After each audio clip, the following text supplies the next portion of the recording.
con esa participación, con la menor participación de la fuente hidro, otros tipos de generación de energía tomaron, digamos, mayor prevalencia. Por ejemplo, la generación nuclear llegó a estar casi al 11% del sistema.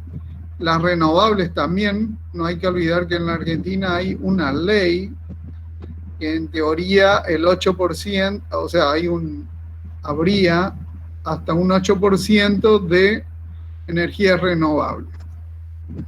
Bueno, sabemos que detrás de la energía renovable siempre hay un subsidio, ¿cierto? O sea, para que la energía renovable hoy sea competitiva, siempre tiene que haber algún tipo de ayuda impositiva o algo por el estilo. Con respecto a la previsión, yo suelo mirar de la fuente de CAMESA las previsiones. Por ejemplo, esta es la última previsión ya de noviembre de ahora, 2020, a abril 2021, y prácticamente nos está mostrando que si bien hay o sea, la energía hidro está todavía deprimida y aparentemente va a tener un repunte ya a partir del año que viene. Eso es importante saber porque nosotros, nuestras dos hidroeléctricas binacionales son hidro. Y no solamente que ahora estamos en un periodo crítico, sino que el 2019, no nos olvidemos, Itaipú tuvo una generación muy similar al del 2001.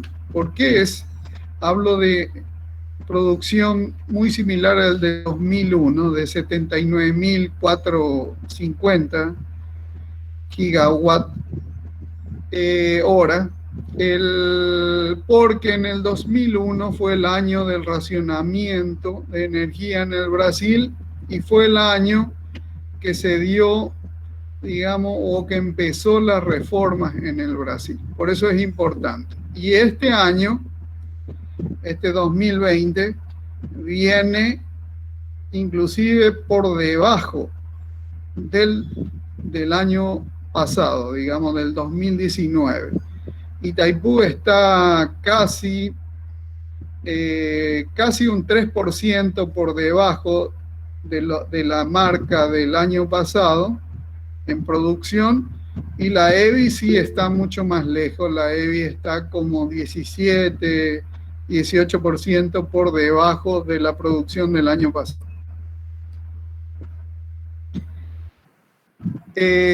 Con respecto a la exportación, este gráfico también es importante porque en el resto de la región, tanto la Argentina como el Brasil o con el Uruguay mantienen un flujo constante de integración y de intercambio energético.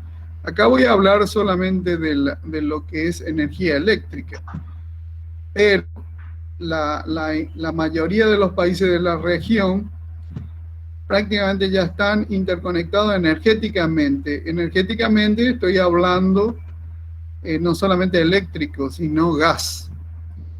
Y inclusive de GNL, y hoy se tiene una vasta red de gasoductos entre Argentina, Bolivia, entre Bolivia y Brasil, entre Brasil y Argentina, bueno, y Argentina con Chile y con el Uruguay. Hay también una red de integración eléctrica entre Argentina y Uruguay, por ejemplo, el cuadrilátero Salto Grande, con más de 2.000 megavatios de capacidad. Uruguay también con el Brasil están utilizando una conversora de una línea de 500 en Melo, o sea que la interconexión entre Brasil y Uruguay también es constante. Hay integración eléctrica entre Argentina y Chile, inclusive para hacer SWAT, gas y energía eléctrica. Y bueno, y con Bolivia sabemos bien que hay un gasoducto, pero está muy próximo, inclusive del lado boliviano ya está realizada la línea para la interconexión. Es más,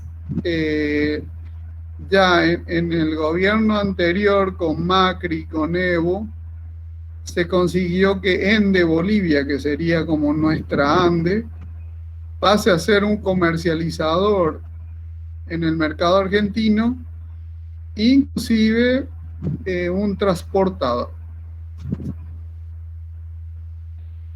Bueno, con respecto al Brasil, podemos decir que según los datos que poseo, por ejemplo, en agosto pasado, con un sistema deprimido, digamos un sistema del consumo, sabemos que en toda la región por este tema de la pandemia se ha reducido, pero las noticias que tenemos en el Brasil es que, por ejemplo, Brasil ya superó los 170.000, o sea, 170 gigawatts de capacidad instalada. No olvidemos que Itaipú, por ejemplo, es 14.000 megas. Estamos hablando fácilmente por arriba de 10, 11, 12 veces Itaipú. Y Brasil también tiene más de 2.000 usinas en operación. Por supuesto, no todas activas, ¿cierto? Brasil es un mercado, si lo comparamos con Paraguay, fácilmente el Brasil es unas 40 o más veces y Argentina es 10 veces lo que sería el mercado paraguayo. O sea, hay un factor de escala bastante importante.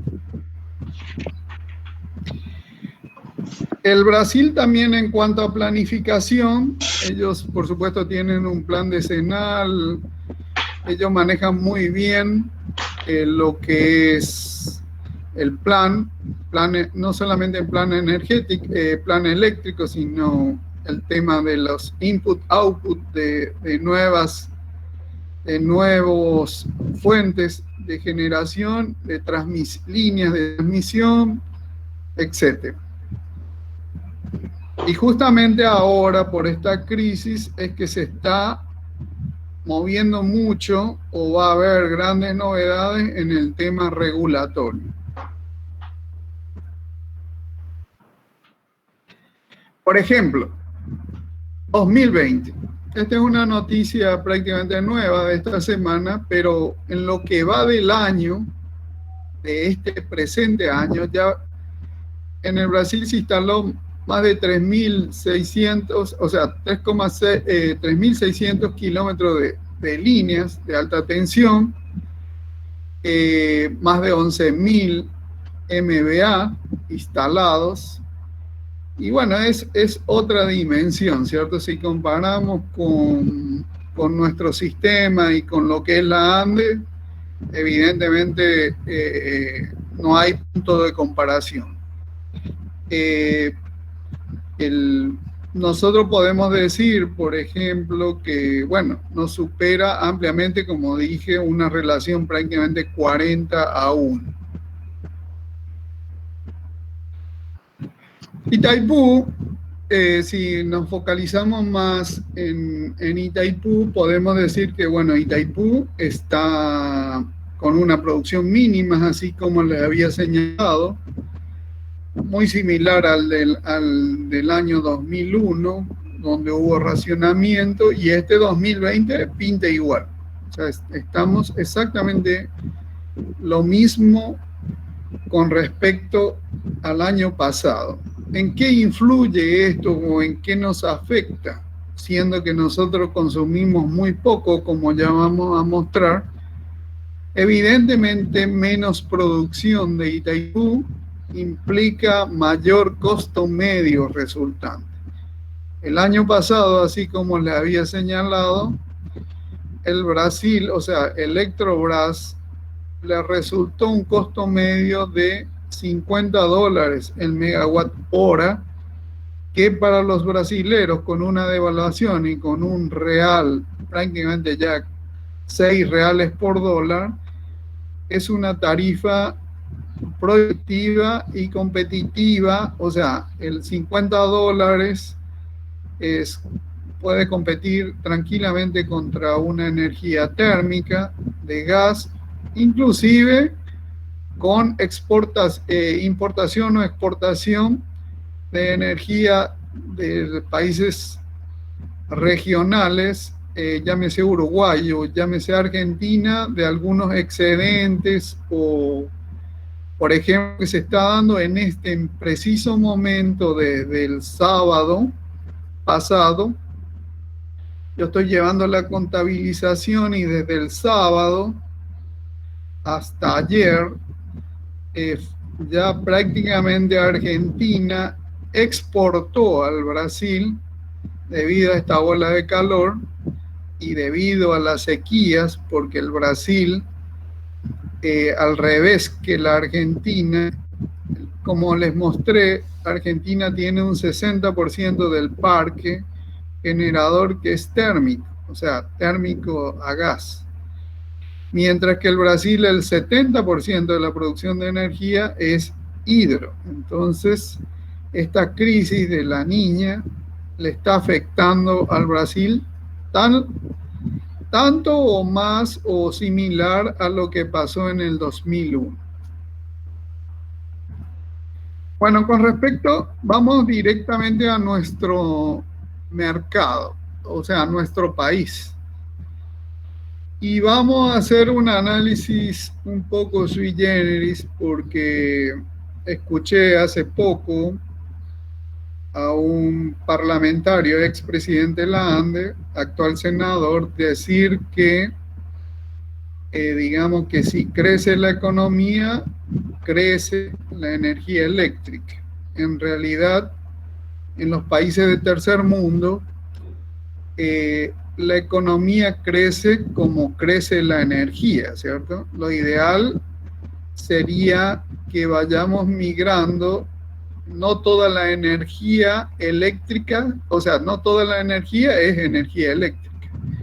Por eso acá en el balance de energía neta que presenta el Viceministerio de Minas y Energía, podemos ver que la oferta supera a la demanda o al consumo. O sea, la oferta es superior a la demanda, así como está mostrando el cuadro. Acá puse de los últimos 4 años, pero podríamos hacer un análisis más profundo. Entonces aquí vemos que la oferta desde el 2013 al 2019 solo creció un 8%. A ver si les señalo, me van siguiendo.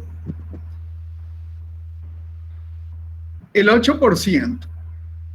Pero la exportación de la energía, que es, en realidad está mal llamada exportación porque en realidad cedemos, pero vamos a suponer, con los términos que denomina el BCP, una exportación. Aquí hay algo de carbón también, no el carbón que se encontró, sino el carbón real, el verdadero carbón.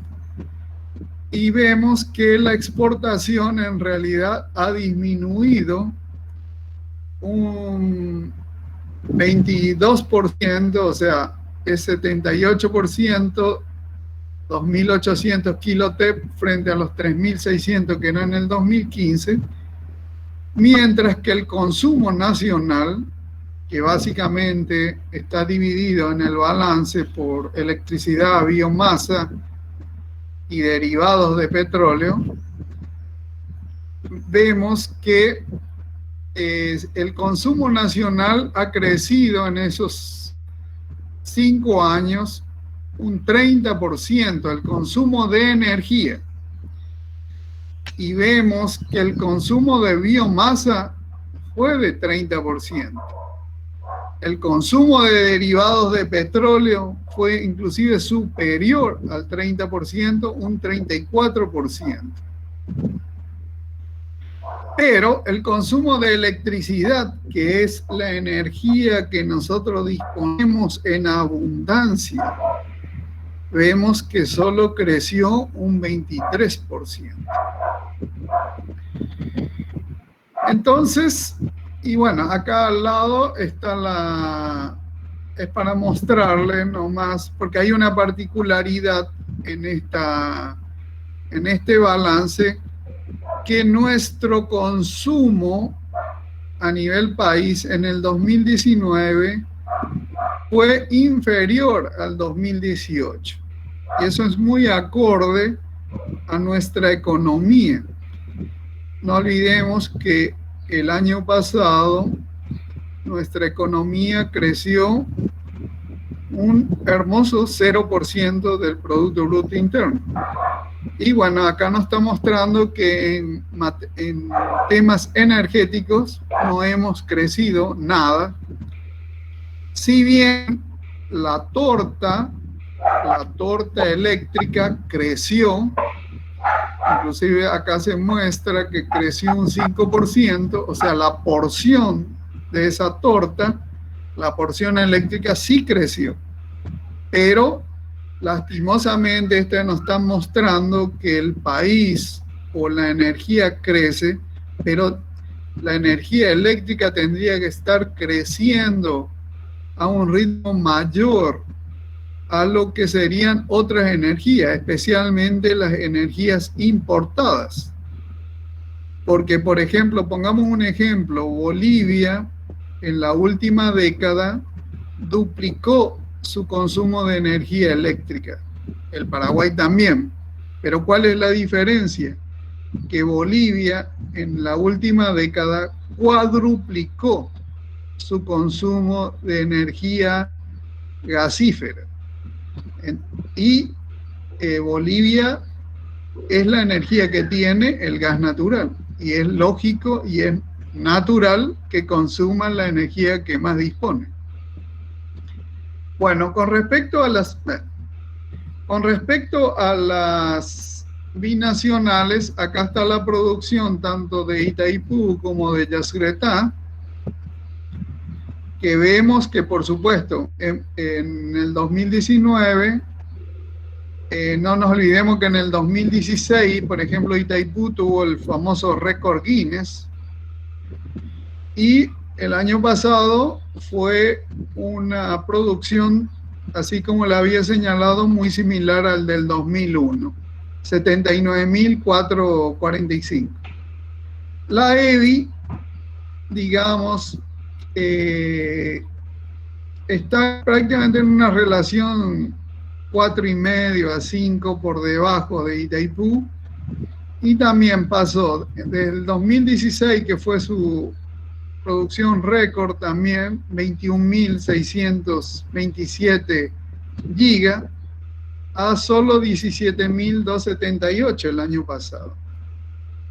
Pero nosotros, o sea, las binacionales, tenemos que considerarlas a ambas binacionales, porque muchas veces aquí se habla solo de Itaipú y nos olvidamos de la EBI.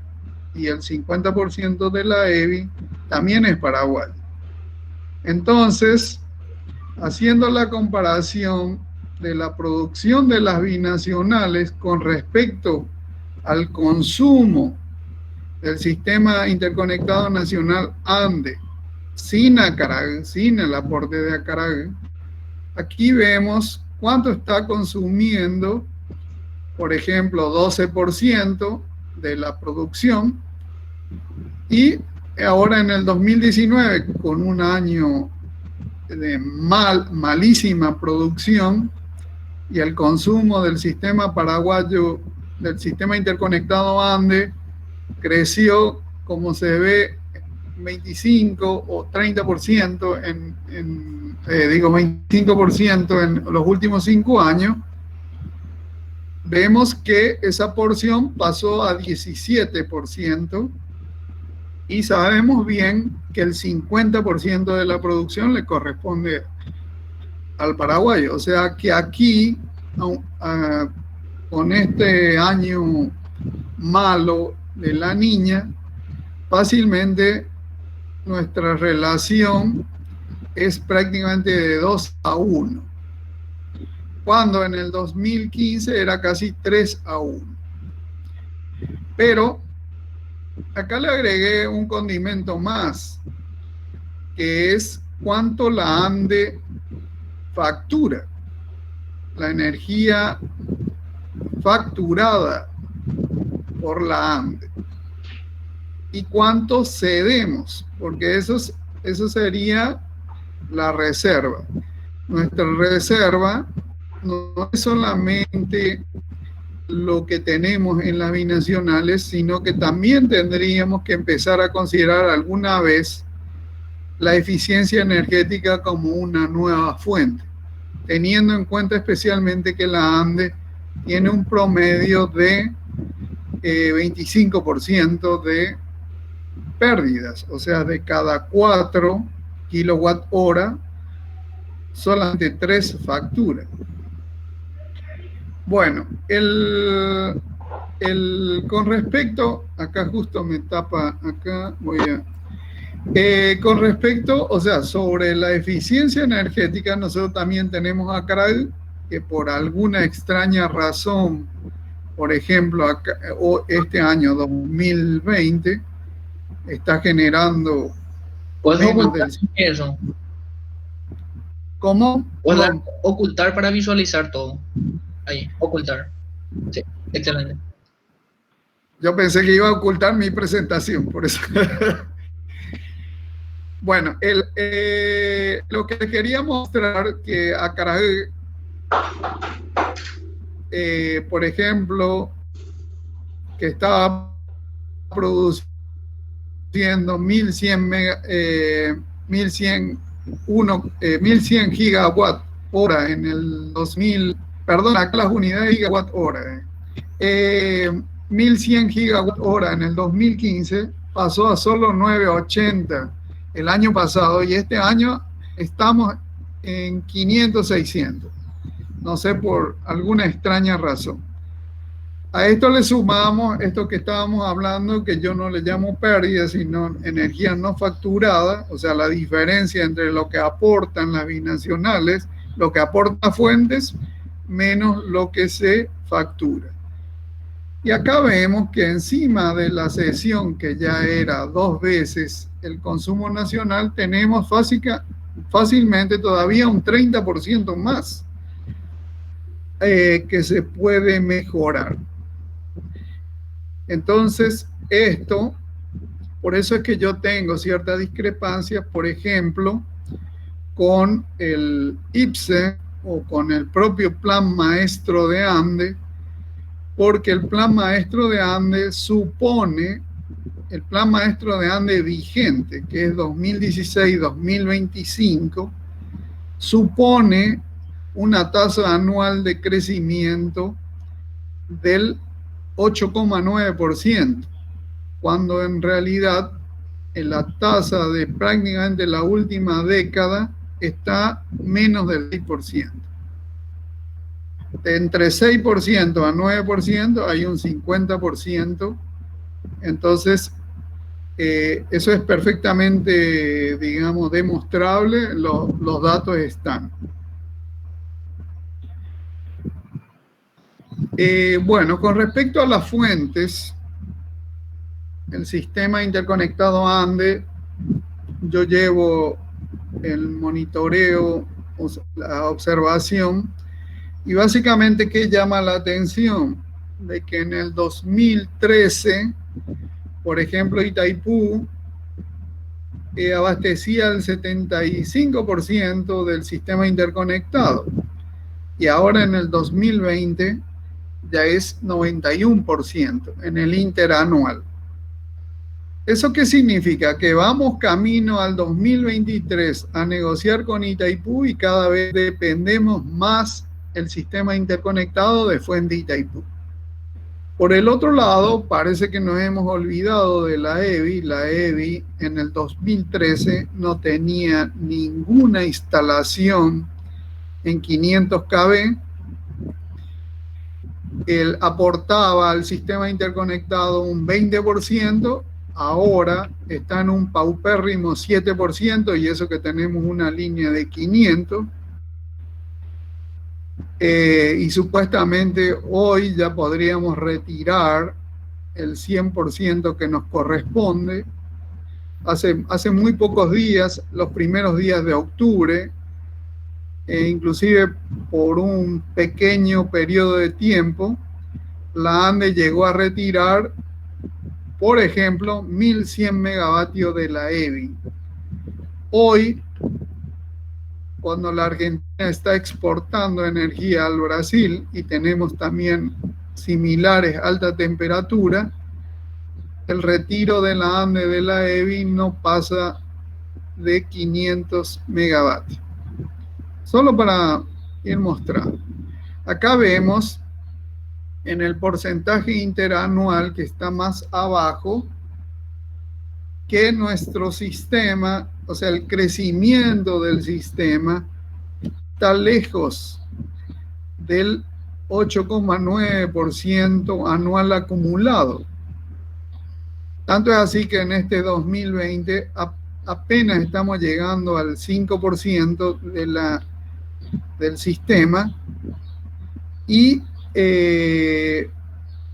¿eso qué implica? Esto implica que nuestra economía se está frenando, y se está frenando bruscamente. Como ya les mostré, el año pasado en el balance energético nacional no consumimos, o sea, el balance de energía estuvo igual, 2018 y 2019, digamos, en cuanto a consumo.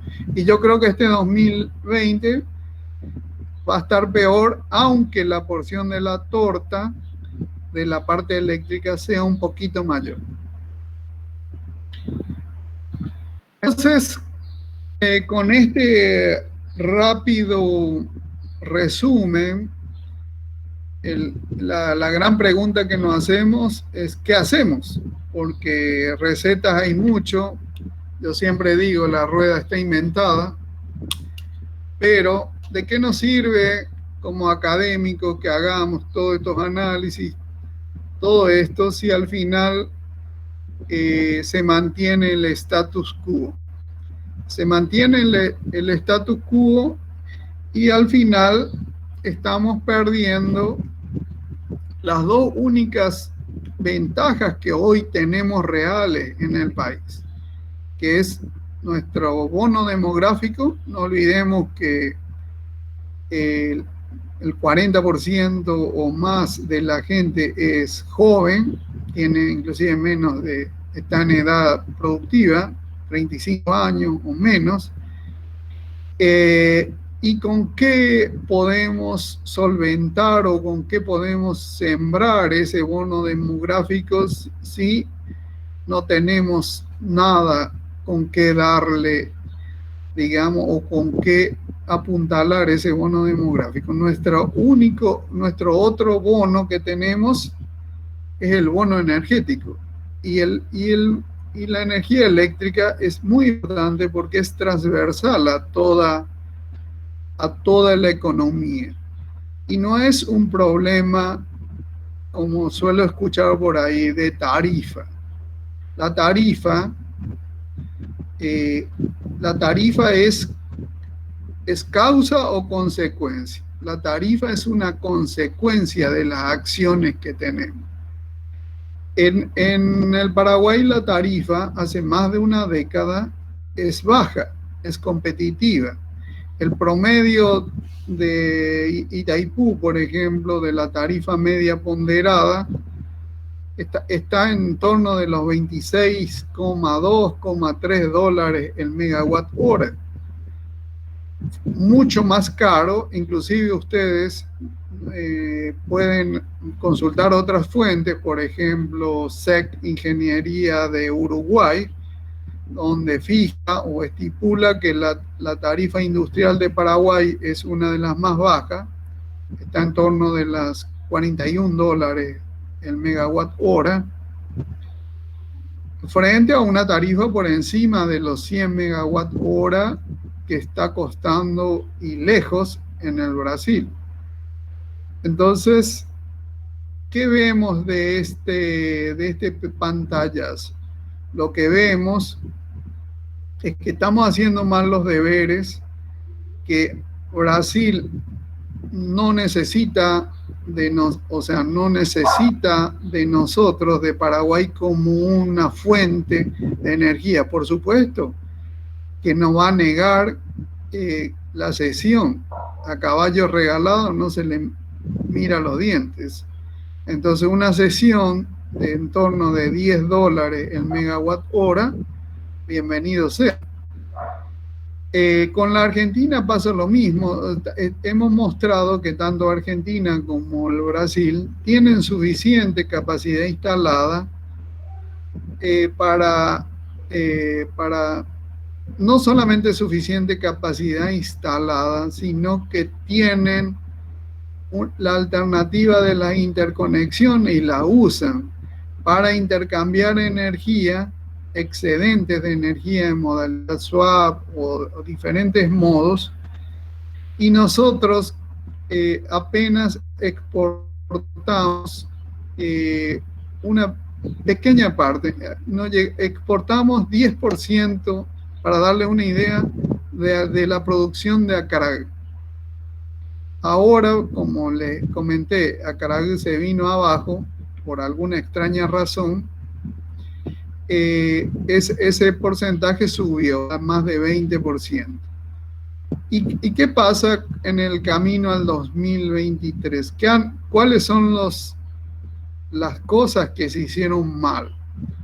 Yo, por ejemplo, tengo una crítica sobre justamente sobre el tema de Itaipú, de los contratos, porque la ANDE firmó en diciembre pasado un contrato que yo le llamo de previsibilidad del 2023, donde ese contrato que en el 2022 la ANDE va a estar contratando el 15% de la potencia contratada de Itaipú.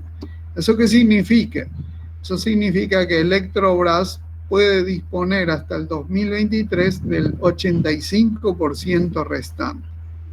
Pero ¿dónde está, digamos, la causa del problema? Por eso hablamos de causa y no de síntoma.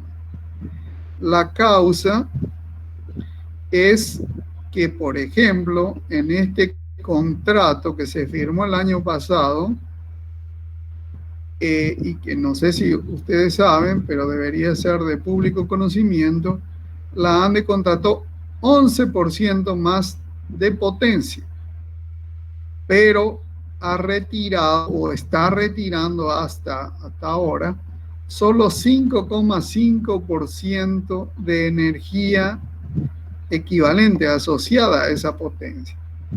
¿Eso qué significa? Eso significa que el costo medio va a aumentar. Por eso es que uno no se explica o trata de encontrarle una explicación por ejemplo, a qué hizo la ANDE en el 2016. No se olviden que en el 2016 la ANDE, Itaipú, tuvo el famoso récord Guinness, pero sin embargo en el 2016 la ANDE pagó un costo medio de $32,8 por megawatt hora. ¿Eso en qué repercutió? Repercutió en el tarifazo de marzo del 2017, el famoso pliego 21. Y la historia se está repitiendo este 2020. El año pasado el costo medio de la ANDE resultante fue $27. Para dar un número redondo, fue 26,96 creo. $27 el megawatt hora. ¿Cuánto será el costo medio resultante este 2020 con una mayor contratación del mercado y con una Itaipú que no tiene excedentes. Entonces el costo medio de la propia Itaipú se va arriba. Bueno, así que la contestación de todo esto es una incógnita. Nosotros podemos plantear 10.000 caminos, pero el problema es cuál será el camino que tome el gobierno o los negociadores. Prevalecerá esto porque, por eso hablo del diagnóstico. Un buen diagnóstico nos podrá llevar a un tratamiento, digamos, semi-acertado o correcto. Pero ¿qué pasa si partimos de un diagnóstico errado? Por ejemplo, esto del apagón, que prácticamente nos quedan menos de 10 años. Escuché de otros profesionales, bueno, no será 10 años, será 8, será 12, pero se nos viene el apagón. Y como si fuera, digamos, que se viene el apocalipsis, pero nadie se acordó de, por ejemplo, de este tema cuando se negoció Yacyretá, que terminó con el acuerdo Cartes-Macri. Nadie se acuerda de esta situación cuando hemos producido un apagón, un ecocidio, digamos, porque el apagón forestal ya está, la oferta, la demanda de leña supera ampliamente 3 veces por lo menos a la oferta. Y bueno, y la gente sigue, así como muestra el balance de energía, sigue quemando leña. Tenemos agroindustrias que queman leña en sus calderas para secar grano. Entonces, una tonelada más de grano que se produzca es una tonelada más que de grano que hay que secar y es más leña que tenemos que quemar. Y bueno, y como vemos, la política energética no ha cambiado un ápice porque los derivados de petróleo se han incrementado en mayor proporción que el consumo de la energía eléctrica. Entonces, el problema de fondo es que tenemos una ausencia de política energética, pero gran parte de esa ausencia de la política es porque nos falta una masa crítica, como seríamos en este caso estudiantes, académicos, la sociedad informada. Tendría que movilizarse, tendríamos que haber muchas voces manifestando esto, criticando. Entonces, como el gobierno es reactivo, nuestros gobiernos lastimosamente no son estadistas, sino que son reactivos, reaccionan solamente cuando la gente le está por meter bala, ahí reaccionan. Por ejemplo, lo que pasó el año pasado con el acta bilateral de la ANDE. No vamos a hacer, digamos, apología ni historia de eso, pero es archisabido. ¿Cómo reaccionó? Ahí realmente reaccionó el gobierno y bueno, le costó la cabeza a 4 o 5 de sus máximas autoridades. A pesar de, bueno, pero vamos a lo concreto. Entonces, el ¿qué hacemos? Aquí no le puse nada porque en realidad para el gobierno no tiene ninguna importancia. El gobierno sabe ya qué va a hacer, ya tiene un camino y para mí todo lo que ha hecho ha sido una mera distracción. Eso es mi opinión como profesional e investigador del sector. Gracias y estoy atento a cualquier pregunta. Muchísimas gracias, ingeniero. Excelente presentación. Ahora pasamos al tiempo de las preguntas. El ingeniero está atento a cualquier duda o consulta que quieran hacerle. pueden escribirlo en el chat o pedirme la palabra para hacer la pregunta a micrófono abierto.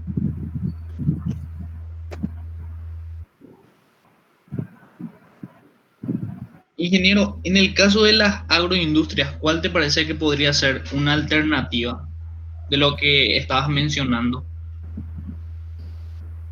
Bueno, en el tema de agroindustria, que fácilmente de ese conjunto de biomasa ocupa una torta de por lo menos el 30 o más %, ¿por qué las agroindustrias, especialmente las internacionales, siguen quemando leña? Y la respuesta es muy simple, porque económicamente la leña que compran las multinacionales, llamémosle Cargill, ADM, Dreyfus, la que ustedes quieran, las calderas en los frigoríficos, en los silos, siguen siendo a leñas porque les es barato, porque les es rentable. Eso consumen, aunque pidan maderas certificadas, ¿cierto? O sea, de productos de reforestación. El control no puede ir, pero básicamente, para darle una idea, por cada tonelada de grano fácilmente se quema 100 kilos de leña, o sea, el 10 al 15%, depende del producto, se quema más o se quema menos leña.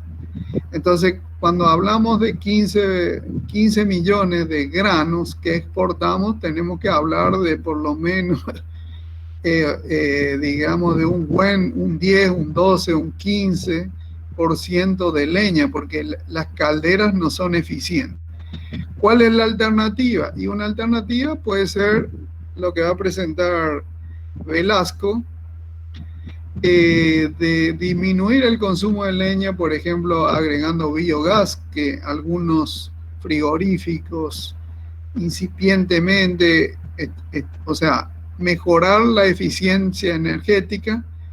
Hoy día, por ejemplo, hay muchas calderas o hay ciertas industrias que han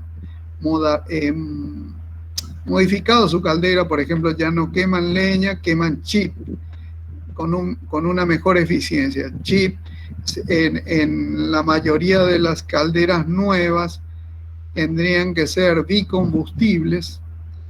Pero fundamentalmente, y pongamos un claro ejemplo, el caso de la INC, cambió su proceso para el clinker, ¿cierto? De un combustible importado, que era el fuel oil, se pasó a coque, que también es importado, porque el coque es un residuo, pero es un residuo en un país productor de petróleo.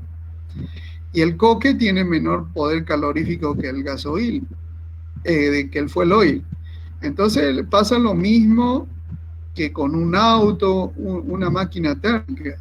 Yo, para producir una tonelada de clinker, tengo que llegar a cierta cantidad de kilocalorías, y si estoy quemando algo de menor poder calorífico, y tengo que quemar más volumen, o sea, en vez de quemar, hablando mal y pronto, en vez de quemar 1 kilo de fuel oil, tengo que quemar 2 kilos de coque. Y entonces, ¿cuál es la ventaja? Que el coque me cueste en la mitad si tengo que quemar 2. Bueno, en el tema de las calderas es similar, ¿cierto? No es lo mismo quemar un eucalipto de 6 años, 7 años, que ir a quemar una madera nativa, un quebracho, un lapacho, o cosas así. Entonces hay un balance de masa. ¿Perdón? Bueno, básicamente ahí está el tema, y tenemos que trabajar más en el tema de eficiencia energética en ese aspecto, porque estamos lejos de otros países donde, por ejemplo, esto no está permitido, y las calderas tendrían que ser eléctricas, por ejemplo, o con cierto porcentaje renovable, llamémosle X. Eso para nosotros todavía, para mí, la energía renovable podemos hablar en la siguiente década. todavía en nuestra realidad es hablar un poco de ciencia ficción siempre que no haya subsidio. Ahora, por ejemplo, se habla del hidrógeno verde. El hidrógeno verde es muy lindo para Europa. Claro, Europa tiene, en Europa una energía residencial cuesta fácilmente unas 4 o 5 veces lo que cuesta acá en Paraguay. Y, por ejemplo, ahora salió un estudio hace muy poco de que quemar gas natural con 20% de hidrógeno verde, fácilmente el costo nivelado de generación está en torno de los $130 en megawatt hora. Y yo le estaba informando que nuestro costo medio de Itaipú para el Brasil fue de $50, que está igual de competitivo que quemar en una máquina un gas natural, por ejemplo, de Bolivia a $4 el millón de BTU, fácilmente con una máquina de ciclo combinado de rendimiento 50%, tampoco no estamos, estaríamos logrando el mismo precio, $50 por megawatt hora. No sé si respondí la pregunta. Sí, Inge. Si alguno tiene otra consulta.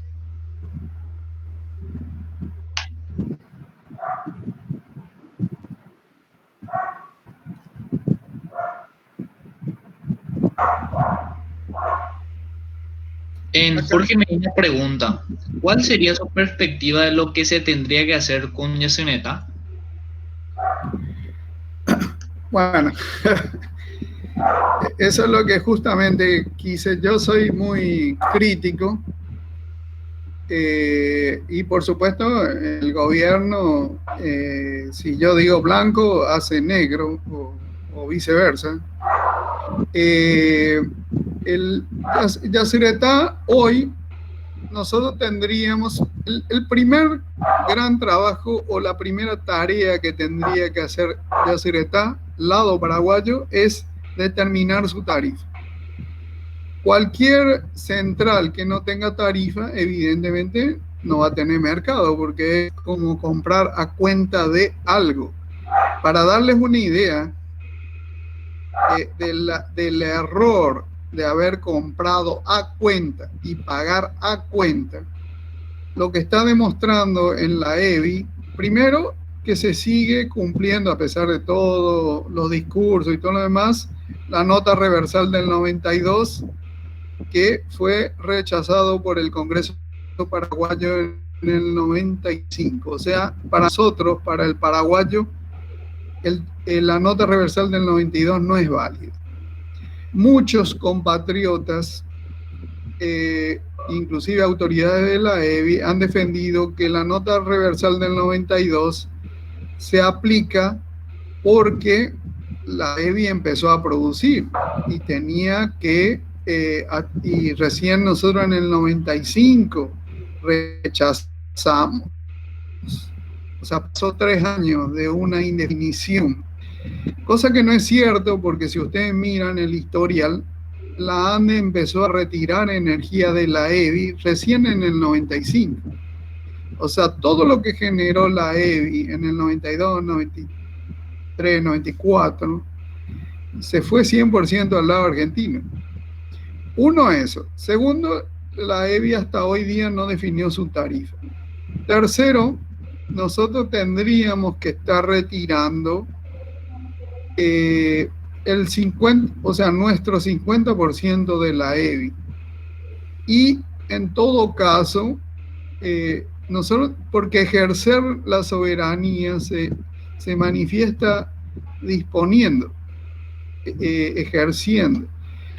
Es inaudito que la EBI tenga más de 25 años de operación comercial y nosotros recién tengamos una línea de 500 kV que la otra vez, por suerte, se probó el día 2 de octubre a 1100. Es inaudito que hoy, 2020, estemos retirando el 50% de lo que se retiraba en el 2013. es inaudito que hoy, 2020, con más de 25 años de operación comercial de Itaipú, de la EBI, y 35 de Itaipú, el sistema no se pueda poner en sincronismo. O sea, hay barbaridades que no es un problema, es un problema, hasta podríamos decir exprofeso, ¿cierto? Que evidentemente a mí en la mentalidad de ingeniero no me entra. O sea, esto es exprofeso y para mí el peor delito es el de traición a la patria. Se puede hacer cualquier cosa, pero robar a la patria yo creo que es el peor de los delitos. Y esta es una forma de robar a la patria. Eso por lo menos es mi humilde opinión. Podemos señalar muchos hechos más, ¿cierto? Acá, esta es una charla, digamos, académica, no es una charla política, pero parecería que yo le estoy metiendo un condimento político, pero simplemente estoy mostrando realidad. Y el que diga que estoy equivocado, bueno, lo llevamos públicamente y me muestra. Y como en ciencias, como todo en ciencias, la verdad, o sea, todo es válido hasta que se demuestre lo contrario. Es así de simple. Muchísimas gracias, ingeniero. Creo que en honor al tiempo podríamos pasar ya con el ingeniero Carlos Velasco, si le parece. Sí, perfecto. Ustedes son los que mandan. Muchísimas gracias, ingeniero. Ahora pasamos con el ingeniero Carlos Velasco, que nos estará hablando sobre el aprovechamiento de residuos orgánicos para la obtención de biogás. Bienvenido, ingeniero Carlos.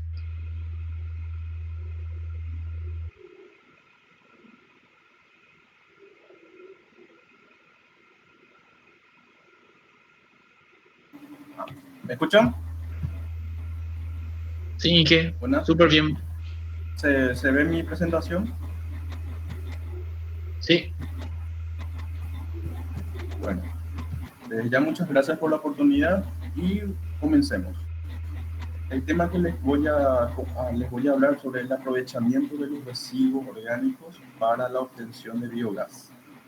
Es interesante porque a finales del siglo XVII, el físico italiano Alessandro Boll descubrió que el componente que lo hacía inflamable a las burbujas que salían de los pantanos era el metano. Sin saber él eso, al ver descubierto eso, no se imaginó que ese gas podría ser para el futuro un gas de mucha utilización para la industria y para el hogar. Y antes de hablar de biogás, tenemos que hablar de su principal combustible, que son los residuos orgánicos. Como dice la imagen, no somos basura. ¿A qué quiere llegar esto? La mayoría de nosotros, ¿qué hacemos cuando pelamos toda una banana? Lavamos y le dejamos en el basurero, obviamente mezclando orgánico con inorgánico. Esto que genera un desaprovechamiento de ese posible combustible. Se podría haber estado usando esa cáscara de banana o esa cáscara de mandarina, del X fruta o verdura que estemos arrojando al basurero para darle otra función, que podría ser haciendo energía como electricidad o calor. Dentro de los tipos de residuos orgánicos se subdividen en los de origen animal, que son todos los que son provenientes de los mataderos, como la sangre, o de las heces, las orinas de los criaderos de cerdo, de pollo, de vaca. De origen vegetal serían los residuos de las cosechas. El origen humano serían las heces humanas y sus desperdicios familiares. Sería también los desperdicios orgánicos urbanos. Agroindustrial son, por ejemplo, en el caso de los, también muchos les terminan también que son los similares a los que raman los mataderos o las azucareras. Origen forestal sería el acerrín o leñas. Por ejemplo, en el caso cuando Anden hace sus podas para evitar que algún árbol o rama toque su línea, esas ramas, hojas podrían haber sido utilizadas para también generar energía. Y los residuos acuáticos, poco y nada hay por el tema que esto más se observa en los grandes criaderos de peces. Para poder lograr pasar este residuo orgánico a energía, el biogás, tiene que pasar por una digestión. Hay dos sistemas. Está la digestión aeróbica y la digestión anaeróbica. La aeróbica es con presencia de oxígeno, es la descomposición microbacteriana de aquellos residuos que podría ser, como comenté, una cáscara de banana o ese de humano o de animales. Y el anaeróbico, que es el que para crear el biogás, ¿qué es la diferencia? Es sin la presencia de oxígeno, es en un sitio cerrado. El aeróbico, un ejemplo rápido, es que si nosotros queremos generar abono orgánico, podemos tener dos basureros en nuestra casa, uno para inorgánico y el otro para orgánico. Obviamente se llena nuestro basurero orgánico y le llevamos al patio en una pequeña fosa, lo arrojamos ahí y dejamos que se vaya descomponiendo. Vamos recargando cada vez hasta un punto que ya va a ser todo negro, como una especie de arena. Y eso fue la digestión aeróbica. Es una digestión bastante sencilla que se usa mucho, pero la diferencia es que emite gases de efecto invernadero. Y la anaeróbica es más compleja, ya que necesitas muchos equipos para su correcto procesamiento, para digestión, pero no emite gases de efecto invernadero. Entonces, ¿qué ganamos con la digestión anaeróbica? Podemos tener dos productos. Ganamos dos productos, el biogás y el digestato. Con el biogás tenemos dos subproductos, la electricidad o simplemente calor. Y el digestato sería el residuo que genera la digestión, ya que se va a formar una especie de fibra, como dice acá, fracción líquida y fracción fibrosa. La fracción líquida sería para los fertilizantes naturales y la fracción fibrosa para acondicionador de suelo. En Europa, hoy en día, es cierto, se usa mucho el biogás, pero una de sus mayores ventajas es para generar fertilizantes y acondicionador de suelos, por las leyes que ellos tienen de prohibición de usar fertilizantes sintéticos. El digestor anaeróbico, les puse estas dos imágenes por lo diferentes que son. Ambos son digestores anaeróbicos, pero ¿qué hay diferencia entre el de la izquierda y la derecha? El de la izquierda, obviamente, es uno más rural, más sencillo, con menos componentes. Y acá en Paraguay hay bastante, unos cuantos de estos se suele usar en los criaderos de cerdo. Y el de la derecha ya es uno más nivel industrial y son más comunes en países europeos o asiáticos. Y que también a diferencia que el de la izquierda es más para residuos líquidos, porque también dentro de como dijimos anteriormente, dentro de todos estos tipos de residuos, hay otra vez la diferencia entre los residuos líquidos y sólidos, en cierto porcentaje.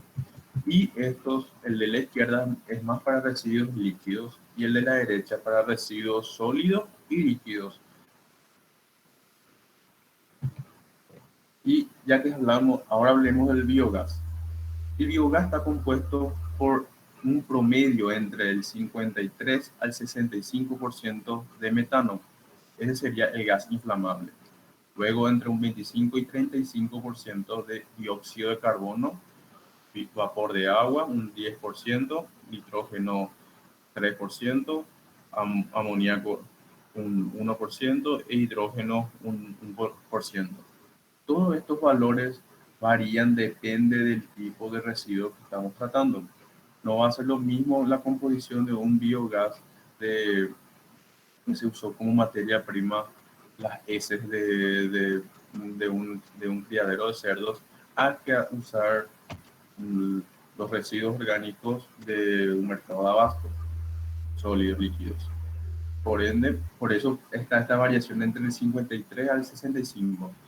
A partir del 40% de si es que tiene metano el gas, ya se vuelve inflamable.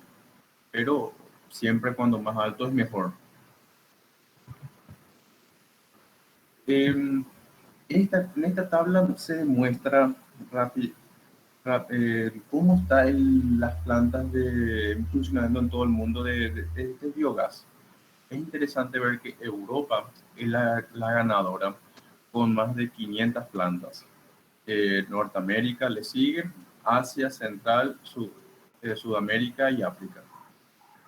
Interesantemente, antes los que estaban en la vanguardia de los equipos de biogás eran los países como China e India. Era ya más por motivos energéticos, ya que ellos tenían sus granjas colectivas y de ahí ellos generaban gas para su uso de las pequeñas aldeas o para crear fertilizantes.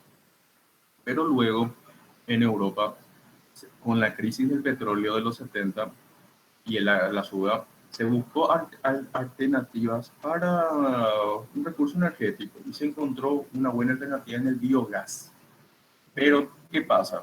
Como el valor del petróleo es bastante fluctúa, volvió a bajar y muchos proyectos cayeron. Se terminó la fiebre del biogás en Europa, pero con miradas energéticas.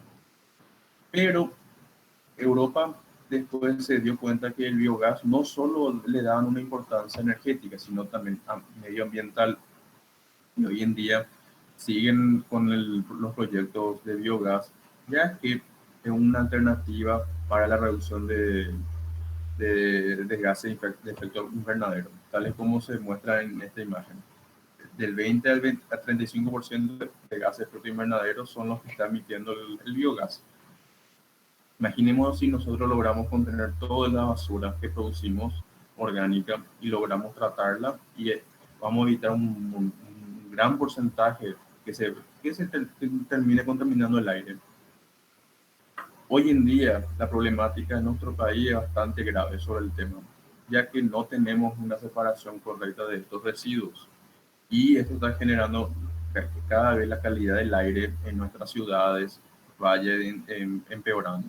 Como todos sabemos, la humareda, los incendios que se estuvieron viendo en estos últimos tiempos agravan más la situación de la calidad del aire de todos nosotros. Por ende, en nuestro país va a ser de suma importancia comenzar a optar y ver por estos proyectos de plantas de biogás. Y también, como dijo el ingeniero Axel, para poder ver otra opción, ya no más estar quemando leña, sino también estar usando una materia prima que teóricamente es gratuita, que es nuestros propios residuos, darle un valor agregado a nuestros residuos, ser más eficientes y de esa forma no depender 100% de las hidroeléctricas. El problema acá en Paraguay es que para que sea rentable una planta de biogás, tenés que tener una gran producción, mucha materia prima. Y sería interesante que tengamos como muchos países europeos parques industriales donde estén todos los mataderos, todas las empresas procesadoras de alimentos cerca y ellas de ahí conecten a las plantas de biogás para que sea más rentable. Porque si hacemos una planta de biogás para cada empresa, la rentabilidad no es de la no es muy óptima. Y en Europa pasa lo contrario. ellos tienen parques industriales que están uno al lado de otro y el costo de flete de transportar sus residuos hasta la planta es bastante reducido y también las normas ambientales son más estrictas. Por ende, es urgente que comencemos a observar a este tipo de energías, ya que no sería podemos hacer dos formas: generar como gas nomás y hacer una red de gas a nivel nacional que sea conectado por distintas plantas de biogás, o que directamente genere electricidad y se conecta a la red para que vaya para que sea un respaldo más de la ANDE. No estar, como repito, no estar dependiendo de solo una fuente, casi de Itaipú 100%. Por ende, es una opción bastante válida y sustentable para nuestro país que se busquen implementar proyectos de este tipo. No les quise entrar mucho en detalle de todos los equipos que lleva la planta, porque depende de qué, como dije, qué residuo vamos a estar analizando, vamos a estar tratando para que la planta tenga cierta arquitectura. Cada proyecto va a ser muy diferente uno al otro. Pero le quise dar un pantallazo general sobre todo lo que es este tipo de energía. Y lo interesante que es que en vez de estar desperdiciando grandes cantidades de metano en los vertederos como en Cateura, sacarle un provecho, ya que es también una bomba de tiempo la Cateura en sí, ya que en cualquier momento al metano que está almacenado ahí por toda la basura que se lleva puede generar un incendio grave, como ocurrió. Por ende, es de suma importancia para hasta las municipalidades del país comenzar a observar y tener en cuenta el tratamiento de estos residuos orgánicos. Y bueno, desde ya muchas gracias y cualquier pregunta a las órdenes. Muchísimas gracias, ingeniero. Empezamos ahora con el tiempo de las preguntas. Si alguno tiene una consulta para el ingeniero, como dije hace rato, pueden hacerlo a micrófono abierto o escribirlo en el chat. Yo tengo una consulta, dije, en cuanto a los beneficios que estabas tocando en cuanto a la parte eléctrica. ¿Cuál sería el beneficio del biogás en cuanto a la eficiencia para la parte eléctrica? Para la parte eléctrica sería un respaldo más para nuestro sistema eléctrico nacional, para no depender solo de una fuente de generación, porque ya que podemos tener plantas de biogás, una en Asunción, otra en Roca Alonso, otra en KQP, y así sucesivamente, ellas están acopladas a la red y ellas sirven no de salvavidas, sino para poder para aumentar nuestro mix energético. Sería más para diversificar nuestras fuentes. ¿Respondí tu pregunta? Sí, Inge. Muchas gracias. Igor pregunta, ¿hay proyectos de biogás en Paraguay ahora? Lo que hay es pequeños proyectos, pero en el sector privado. Por ejemplo, las granjas algunas granjas que tienen criadero de cerdo tienen sus pequeñas plantas de biogás, pero muy pequeñas, no es grande. Y hubo un proyecto con la GIS, con Itaipú, ANDE y el Fondo Alemán de Cooperación para hacer proyectos de biogás, pero quedó un poco suspendido el proyecto. Fue un plan proyecto en Piribebui, pero hasta ahí no me quedó, no avanzó eso. ¿Otro? ¿Respondí?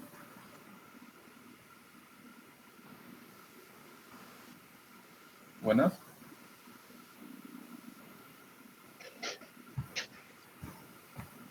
Si alguno tiene otra consulta. Sí. Ahí Jorge, Adrián y Rodrigo Sebastián hicieron dos preguntas, ingeniero, si querés responder. Pues, sí. ¿Cuáles son? ¿Se podría llegar a utilizar para el uso cotidiano, o sea, en los hogares? Sí, pues claro, en los países como Dinamarca, Noruega, ellos tienen red de biogás, cañerías de gas en sus viviendas que están alimentadas por los centros de tratamiento. Pero también nosotros podemos tener una pequeña planta de biogás en nuestro patio, pero no va a ser de lo más eficiente.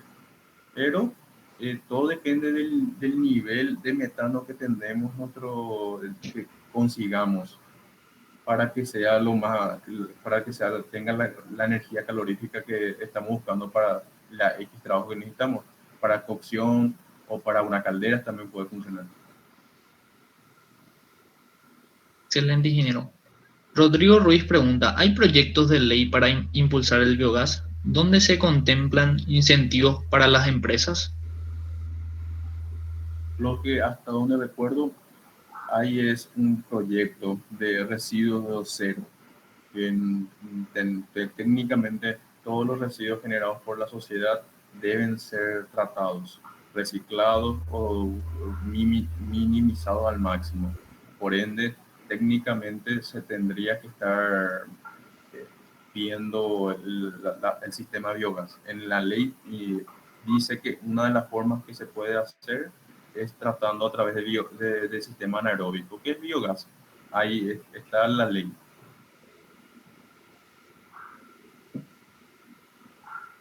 ¿Y tenés conocimiento del uso del biogás en algunas estancias acá en Paraguay?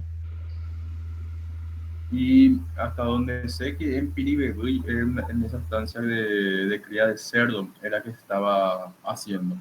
Actualmente no sé cómo está el proyecto, si se le llevó a hacer seguimiento, o si es eficiente, porque no es una tecnología fácil, es un poco compleja para poder que se logren los niveles que se desea. Lo que mucha gente cree, biogás es fácil, vamos a poner toda la basura en un tacho, en una bolsa, cerramos bien y después de un tiempo se abre y se saca el gas.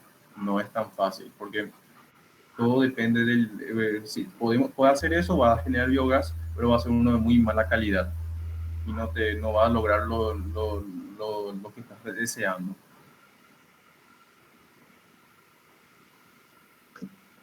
Excelente, ingeniero. Si alguno tiene otra consulta,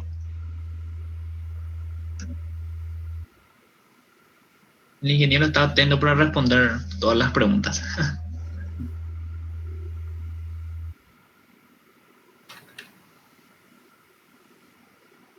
Quería contar nomás, para finalizar, que muchos países como Alemania son hoy en día líderes en este tipo de energía. Pero también hay que agarrar con pincitas los números, porque también son países que bastante incentivos fiscales y ayudas le dan a este tipo de energías. Ya que como dijo el profesor Axel, que se necesita sí o sí para implementar estas nuevas energías verdes, mucha ayuda financiera. Y por ende, del sector privado va a ser difícil que veamos grandes proyectos. Más sería a través de ayudas, alianzas público-privadas. Excelente, ingeniero. Creo que, ingeniero, no tenemos más consultas. Perfecto. Desde ya, muchísimas gracias.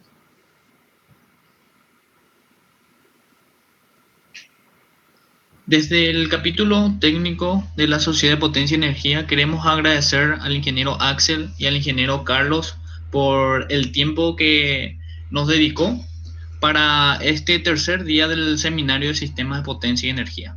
Muchísimas gracias, ingeniero Carlos, y al ingeniero Axel. Y muchísimas gracias a todos los participantes. Muchas gracias a ustedes. Gracias.